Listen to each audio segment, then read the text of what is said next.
I thought we played really well. I think that the piece that's missing that people don't really are able to take into account right now is that, we're playing with a really depleted squad numerically. We have lots and lots of injuries.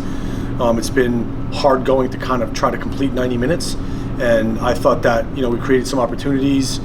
We have to leave the same players out there for a long period of time, so we don't really get a rest. And it was very hot at kickoff. So I was pretty pleased overall. I thought, like, in the system we were in and considering what Southern Miss was trying to do, that, we held them at bay and we were kind of responsible for our own mistakes.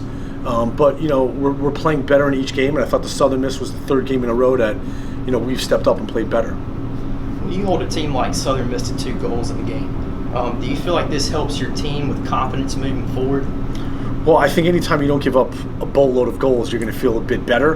But I think it was one of those games where we looked at it and we understood that we could have been better in both instances of the goals we gave up, right? And that we're close to putting together some stuff offensively too. So, I didn't think that we felt overwhelmed by them. I just thought we played ourselves into the game pretty well. And we've got a really old squad and a really young squad with not a lot of, sophomores and juniors in between. And, we're learning on the fly. And we're learning about what it takes to win a game at the Division I level, because if you play any team at this level and you make mistakes, you're going to get punished. And right now we're getting punished for some of our mistakes, and that's good for our learning curve overall going into SWAC play. Through the first 4 games of the season, you allowed 26 goals from your opponents, but in the last 3 games, your team has only allowed 5 goals. Right. Do you feel like your team is close to maybe turning the corner in the program, and do the girls actually see their improvements through each contest? Well, thank you for reminding us about how many goals we've conceded. We were well aware of it, and no, I think your point is well taken, right? The last 3 games, if you look at the scores from the previous year, we got blown out in all 3 contests, right? So in the McNeese game, Southern Miss, and whatever the other match was, it was 6-7-0, including Northwestern. So now it's 2-0, 1-0. I think we are encouraged by the direction we're going in. We're learning how to be more organized. We're learning how to play better as a team. But you play better as a team when you know each other, from a human standpoint. So our emphasis is on, I think results will eventually come, but the results will come when we're really interested in being the best people we can possibly be and the best teammates to one another. And I think we're starting that right now.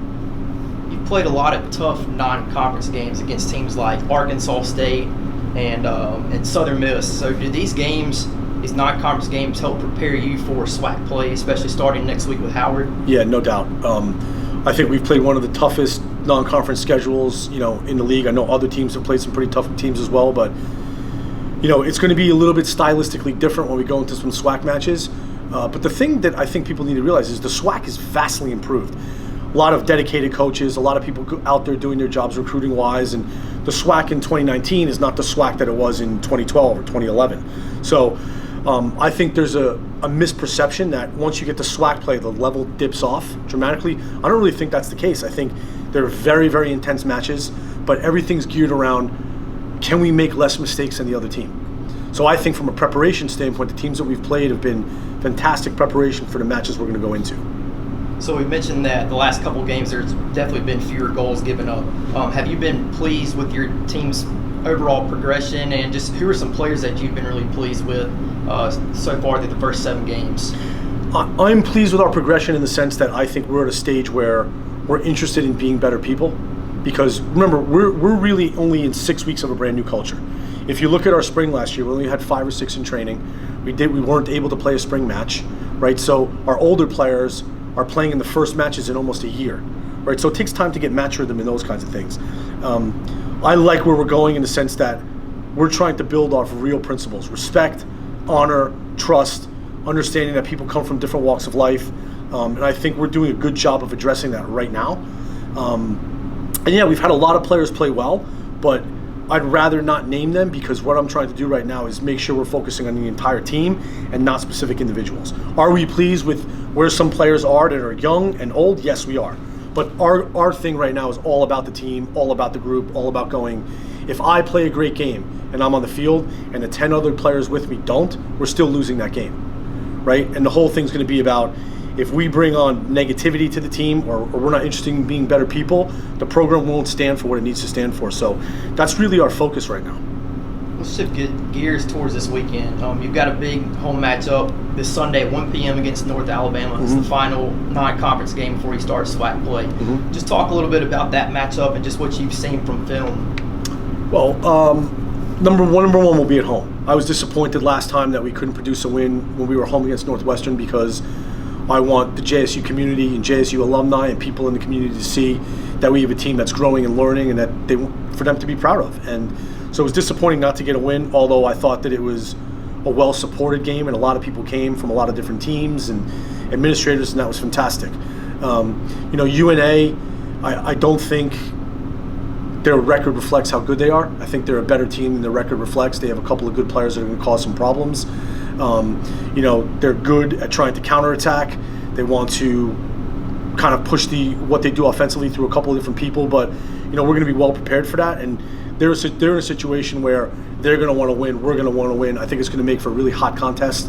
Obviously with kickoff being at 1 o'clock, obviously we're going to take the temperature into account. But that's exciting to be at home. We've been on the road a lot, so we're excited to be here and kind of perform in front of everybody. North Alabama has a player on their team, Shelby Wall, who has scored 7 of the team's 10 goals this year. So how do you prepare to slow down somebody like that who's had nearly 70% of the team's goals? But we're aware of what she does and what she does well, and we're going to try to make her have to work a lot harder to score those kinds of goals. Obviously, it's a credit to her to be able to score those goals in college matches, because that's not easy to do. And her scoring 7 goals in one season, most people don't have 7 goals in a career, right? So obviously we have to take into account what she does well, and at the same time play to our strengths. So we're well prepared to deal with her come match time. All right, final question for you. What do you want to see from your girls this Sunday in the final non-conference matchup before you start conference? I want to see a team that is proud to put on the JSU jersey. I want to see a team that works for one another from the start to the finish, without complaint, without grumbling, without the little things that can take a team apart. And I want us to finish the match proud of each other and the performance. That's all. It's very simple, right? And if we can do that, I think we're going to have a good feeling going into the Howard contest for our first SWAC match, and that's what we're looking for.